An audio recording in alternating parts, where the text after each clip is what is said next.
Hello dear student, star man classes में आपका स्वागत है। जैसा कि आपको पता है कि हमारी टेंस की सीरीज चल रही है, जिसमें कि हमने प्रेजेंट कंटिन्यूअस को शुरू करा है और उसकी हम आगे की क्लासें आज देखते हैं। ठीक है, तब तक आप क्लास को सब्सक्राइब करें, लाइक करें और इन्जॉय करें। ठीक है वीडियो को। चलिए शुरू करते हैं प्रेजेंट कंटिन्यूअस।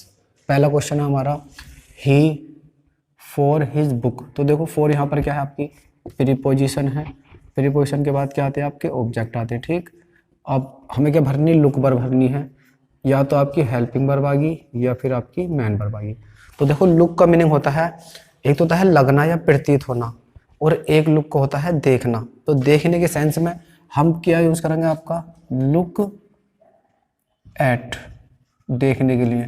ठीक, उसके बाद लुक फॉर, लुक के बाद अगर हम फॉर लगाएंगे तो तलाश करना या खोजना। ठीक है, तलाश करना या पाना या खोजना।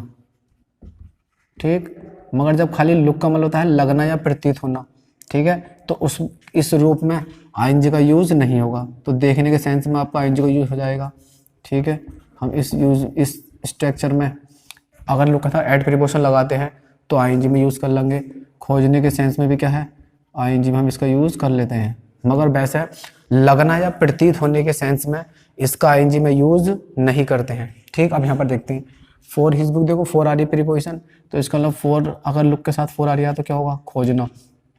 तो यहाँ पर वो क्या कर रहा है, अपनी किताब को ढूंढ रहा है या खोज रहा है। ठीक है, तो इस सेंस में आपको कौन सा यूज़ करना पड़ेगा, आपको प्रेजेंट कंटिन्यूअस। ठीक, तो देख लेते हैं कौन सा वाला हमारा आंसर हो सकता है।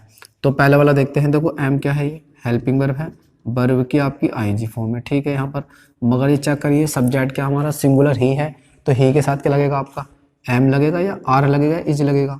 इसमें सिर्फ आपका इज लगेगा, एम का यूज़ नहीं होगा। अच्छा, ये वर्ब की कौन सी फॉर्म है, ये आपकी फर्स्ट फॉर्म है। फर्स्ट फॉर्म के साथ सब्जेक्ट आपका सिंगुलर होता है तो वर्ब आपकी क्या लगेगी, एस वाली या फिर इज वाली लगती है, इसका यूज नहीं होगा। अगला है लुक्स आ सकता है या फिर इज लुकिंग होगा। तो देखो यहाँ पर लगने की बात नहीं चली है ना प्रतीत होने की बात, यहाँ पर खोजने की या तलाश करने की बात चल रही है। तो इसका इस सेंस में हम आईएनजी में इसका यूज करेंगे।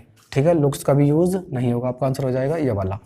अगला देखते हैं, सी क्या है, सब्जेक्ट है, ब्यूटीफुल क्या आपका एडजेक्टिव है। ठीक, तो वो यहाँ पर क्या प्रीपोजिशन दे रखी है, प्रीपोजिशन भी नहीं देख रही है, सिर्फ यहाँ पर क्या लगना या प्रतीत होना। वो लगती है कैसी, ब्यूटीफुल माने सुंदर, या प्रतीत होती है। तो इस सेंस में इसका कॉन्टिन्यूस में यूज हम नहीं करते हैं। ठीक, तो हमें क्या करना पड़ेगा, प्रेजेंट इंडेफिनिट वाला, सिंपल वाला।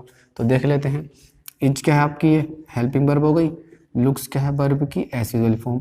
आपको मैंने बताया था इज के बाद एस या एस का यूज नहीं होता है, ना ही बी वन का यूज होता है। या तो आपका आईएनजी का यूज होगा या फिर बी3 का। ठीक है, ये भी गलत हो गया। अच्छा, ये वाला, ये आपकी हेल्पिंग वर्ब है, ये वर्ब की आपकी आईएनजी फॉर्म है। ठीक, वैसे तो यहाँ पर ग्रामर ठीक है, मगर यहाँ पर मीनिंग गलत हो जाएगा, क्योंकि जब इसका दिखना या प्रतीत होने का सेंस होता है तो आईएनजी में इसका यूज नहीं करते हैं। तो ये भी हमारा आंसर गलत हो गया। अब या तो लुक है या फिर लुक्स होगा। अब सब्जेक्ट चेक करो, क्या हमारा सी सब्जेक्ट क्या हमारा, ये सिंगुलर है। तो सिंगुलर के साथ वर्ब कौन सी लगती है, ये आपकी बी1 वाली है और ये वर्ब की एस वाली है। तो कौन सी लगेगी, आपकी एस वाली। ये भी आंसर आपका गलत हो गया, बी1 वाला। नेक्स्ट क्वेश्चन देखते हैं अगला, द नंबर ऑफ ऑडियंस। तो देखो जब किसी चीज़ की वृद्धि या कमी होती है, किसी चीज़ की अगर हमें कमी या वृद्धि बतानी हो तो उस सेंस के लिए भी हम प्रेजेंट कंटिन्यूअस का यूज़ कर सकते हैं। किसी चीज़ के बढ़ना या कम होना के सेंस में प्रेजेंट कंटिन्यूअस का यूज़ कर सकते हैं। ठीक है, तो देख लेंगे यहाँ पर क्या है, द नंबर ऑफ ऑडियंस, यानी कि ऑडियंस की संख्या वो क्या हो रही है, बढ़ रही है या बढ़ती है, बढ़ रही है। ठीक है, हमें भले ही दिखाई ना दे रही हो, मगर हमें ऐसा लगता है कि बढ़ रही है, यानी कि काम चल रहा है। और चल रहा है तो कौन सा टेंस में जाएगा, आपका कंटिन्यूअस में। तो चेक कर लेते हैं पहला, ये वर्ब की कौन सी फॉर्म है, एस वाली। प्रेजेंट डेफिनेट तो ये बनेगा नहीं, ये हो गया आपका गलत। अच्छा, इंक्रीज वर्ब की फर्स्ट फॉर्म है, तो इसका यूज भी होगा नहीं, बी1 का भी। अब देख लेते हैं आपका, या तो ये वाला होगा या फिर ये वाला। मगर इसमें हमने देखा हेल्पिंग वर्ब तो सही है, मगर इसमें वर्ब की फर्स्ट फॉर्म दे दी। बी की फॉर्म इज, बी की फॉर्म के बाद क्या आती है, वर्ब की आईएनजी वाली। ये आपका गलत हो गया। कौन सा आंसर हो जाएगा आपका, इज वाला। इसमें चेक कर लेते हैं, आपका इज क्या हेल्पिंग वर्ब है और इंक्रीज क्या है आपका मैन वर्ब की कौन सी फॉर्म आपकी है, आईएनजी वाली। ठीक है, सेंटेंस आपका सही हो गया। अब इसमें जो सब्जेक्ट आपका द नंबर क्योंकि हमारे आता आपका सिंगुलर, ठीक है। तो सिंगुलर वर्ड यहाँ पे लगेगा इज। आर होता, मान लो यहाँ पर आर होता तो ये हमारा गलत हो जाता।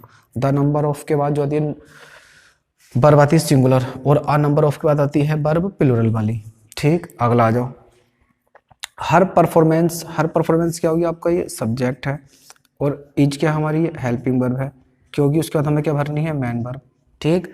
अब यहाँ पर जो परफॉर्मेंस आपकी एब्स्ट्रैक्ट नाउन है, अनकाउंटेबल होती है, इसको क्या माना था आपका, सिंगुलर, ठीक।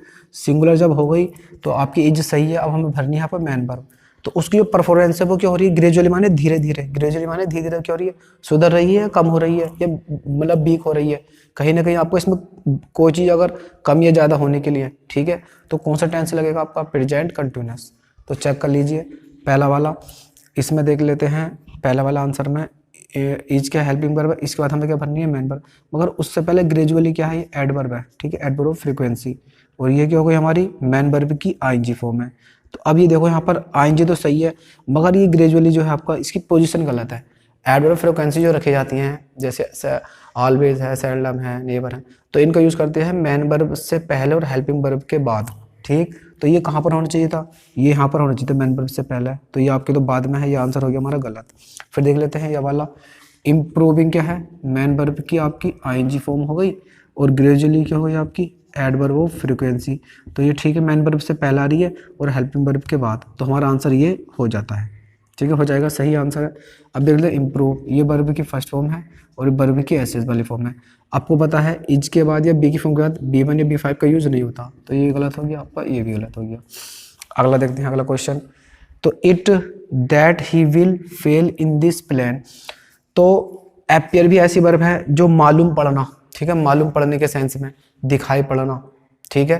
तो इस सेंस में एपियर का भी कॉन्टिन्यूस टेंस नहीं बनता, ये भी आपकी क्या स्टेटिव वर्ब है, ठीक है, नॉन कॉन्टिन्यूस वर्ब में आती है, तो इसका आईएनजी में यूज होगा नहीं, ठीक है। तो देख लेते हैं कौन सा होगा आपका, तो इट क्या हमारा सब्जेक्ट सिंगुलर है, सिंगुलर के साथ वर्ब कैसे लगेगी, एसएस वाली या B1 वाली, तो ये हो गई B1 वाली, ये हो गई आपकी एसएस वाली।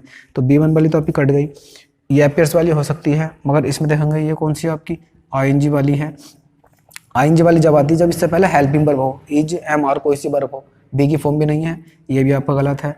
उसके बाद इज एपियरिंग, ठीक है, तो ये हेल्पिंग वर्ब हो गई, ये आपकी मैन वर्ब की आईएनजी फॉर्म हो गई, ठीक। मगर तुम्हें पता है जब इसका मतलब दिखाई पड़ना या ठीक है मालूम पड़ना, तो इस सेंस में से कंटिन्यूस में यूज नहीं होता है, तो ये आपका वैसे गलत हो गया। तो आंसर कौन सा हो गया आपका, ये वाला, इट एपियर्स, यानी कि ऐसा लगता है कि he will fail in this plan, कि वो उस प्लान में फेल हो जाएगा, ठीक है, मालूम पड़ना ऐसा लगता है। अगला देख लेते हैं, माई नेक्स्ट बुक, ये क्या है, सब्जेक्ट है, इसमें बुक क्या है, नाउन है, ये क्या है आपका एडजेक्टिव है, कौन सी बुक, अगली बुक। माई क्या है, ये पॉसेसिव एडजेक्टिव है, ठीक। तो मिलके क्या हो गया, पूरा सब्जेक्ट। अब सब्जेक्ट में मैन वर्ड ये है बुक, तो ये कैसी आपकी सिंगुलर है, तो यहाँ पर जो भी भरेगी आपकी helping verb plus man verb, जो सी आएगी वो सिंगुलर आएगी। दिस मंथ, इस महीने, तो ये आपको ध्यान रखना है। एपियर, देखो एपियर का एक मीनिंग होता है प्रकाशित करना भी होता है, ठीक, और आना भी होता है, इसका एपियर मतलब सामने आना। तो तब इसका अगर ये मीनिंग है सामने आना या प्रकाशित करना, तब तो इसका हम आईएनजी में यूज़ कर लेंगे। मगर जब इसका होता है प्रतीत होना या मालूम पड़ना, ठीक, तो इसमें आईएनजी में इसका यूज़ नहीं होता, क्योंकि इंग्लिश में कुछ वर्ब ऐसी होती हैं जिनका कॉन्टिन्यूस में यूज़ होता, ठीक। कुछ वर्ब ऐसी होती हैं जिनका कॉन्टिन्यूस में यूज़ नहीं करते हैं, क्योंकि वो स्टेडी होती हैं। कुछ मेंटल होती हैं, मेंटल वाली हमारी कोई पोजीशन वाली होती हैं, कोई फीलिंग वाली होती हैं, ठीक है, कई सारी टाइप की होती हैं। तो उसका उनके वो दो तरह से यूज़ कर सकते हैं, यानी कि उनको कंटिन्यूस में भी यूज़ कर सकते हैं और आपका इंडेफिनिट में भी। अगर उनके मीनिंग बदल जाए तो वो आपके कंटिन्यूस में हो सकती हैं, और अगर मीनिंग नहीं हो तो आपको इंडेफिनिट में ही रहेंगी, ठीक है। जिसमें कि हम कुछ और वर्ब अभी देखेंगे, कई सारे हम एग्जाम्पल देखेंगे जिसमें कि ये वर्ब दो तरीके से यूज हो सकती हैं, कॉन्टिन्यूस में भी और आपकी इंडेफिनिट में भी। बस आपको इसका मीनिंग पकड़ना है। मीनिंग देखो यहाँ पर क्या है, मीनिंग अगर बदल लिया है तो कंटिन्यूस में जा सकता है, अगर मीनिंग नहीं है वही है तो इंडेफिनिट में रहेगा। तो देख लीजिए यहाँ पर, तो यहाँ पर क्या है, माई नेक्स्ट बुक, यानी कि मालूम पड़ेगी, देखेगी या प्रकाशित होगी। दिस मंथ, यानी कि इस महीने के, यानी इस महीने को, यानी फ्यूचर का टाइम है, तो इसलिए हम यहाँ कर सकते हैं आपका कंटिन्यूस में इसका यूज कर सकते हैं। तो ये क्या है आपकी, ये तो हो गया आपकी B5 वाली, इसका यूज तो होगा नहीं आपका, क्योंकि प्रेजेंट डेफिनिट बनेगा नहीं, बल्कि इसका तो प्रकाशित होने के लिए आपको आईएनजी में ही लगाना पड़ेगा। एपियर क्या है, ये वर्ब की फर्स्ट फॉर्म है, ये भी गलत हो गया, क्योंकि सब्जेक्ट आपका सिंगुलर है। इसके बाद आपका इज एपियर, तो इज क्या है, ये हेल्पिंग वर्ब है, appear वर्ब की फर्स्ट फॉर्म है। बी की फॉर्म के बाद या तो आती है B3 या फिर ing वाली, ये भी आपकी गलत हो गई। उसके बाद आ गया आपका इज, ये क्या है आपकी हेल्पिंग वर्ब है और ये वर्ब की ing वाली, ये आंसर हमारा सही हो जाएगा। अगला देखते हैं, I a good time these days. तो देखो यहाँ पर हमें हैव वर्ब बननी है, हैव वाली, ठीक है। तो हैव वाली वर्ब ध्यान रखना, मैंने कल भी बताया था आपको, ये जो हैव वर्ब है इसके दो यूज होते हैं आपका। अगर इसका मीनिंग है आपका रखना या फिर पास होना, ठीक है, ये पोजीशन वाली वर्ब होती है, तो इस रूप में इसका आईएनजी में इसका यूज नहीं किया जाता है, ठीक। मगर इसका मतलब जैसे खाना, कोमा, पीना या समय बिताना, समय बिताना, ठीक है, खाना पीना, ठीक है, इस सेंस में लेना कोई या नहाना, इस तरीके से अगर इसका यूज़ कर रहे हैं तो कंटिन्यूस में इसका यूज़ हम कर सकते हैं। तो देख लीजिए यहाँ पर एक good time these days, these days हमें क्या दिखा रहा है कि भाई आजकल या इन दिनों ये काम चल रहा है, ठीक है। तो जो काम चल रहा है बोलते समय या इस पॉइंट पर तो वो कंटिन्यूस में जाएगा। तो देख लीजिए यहाँ पर, अब यहाँ रखने की हम आई एक गुड टाइम में रखता हूँ या मैं ले रहा हूँ, ये समय बिता रहा हूँ, यहाँ पर है समय बिताने की बात चल रही है कि मतलब इज हैविंग। तो देख लेंगे सबसे पहला क्वेश्चन आंसर आपका, उसे देखते हैं। पहला इसमें इज, देखो आई के साथ क्या आगा आपका इज तो आगा नहीं, ये तो आपका हो गया गलत, ठीक है। फिर इसमें एक ऑप्शन कर लेते हैं आपका, इसमें मान लो ये गलत हो गया था थोड़ा, यहाँ लिख लो आई एम हैविंग, ठीक है, वो आंसर मैंने थोड़ा गलत कर दिया था, ये देख लेते हैं। ये तो आपका गलत हो गया इज। अब यहाँ पर इज क्या है, ये भी देखो सब्जेक्ट आई है, इज का यूज नहीं होगा। दूसरी बात ये हैज जो है ये तो वर्ब की एसेज वाली फॉर्म है, आईएनजी इसमें लगती है, बल्कि किस में लगती है, वर्ब की फर्स्ट फॉर्म आईएनजी लगती है, ना कि B5 में या B2 में, ये भी आपका गलत हो गया। अगला देखते हैं हैज़, हैज़ यहाँ पर क्या है, देखो आई क्या है प्लूरल माना जाता है, लगता सिंगुलर है, तो हैज़ का यूज़ होगा नहीं, तो हमें क्या हो जाएगा आपका ये वाला आई एम हैविंग, ठीक है। तो इसमें ये क्या हो गई आपकी हेल्पिंग वर्ब है और हैविंग वर्ब की फर्स्ट फॉर्म हो गई, ठीक।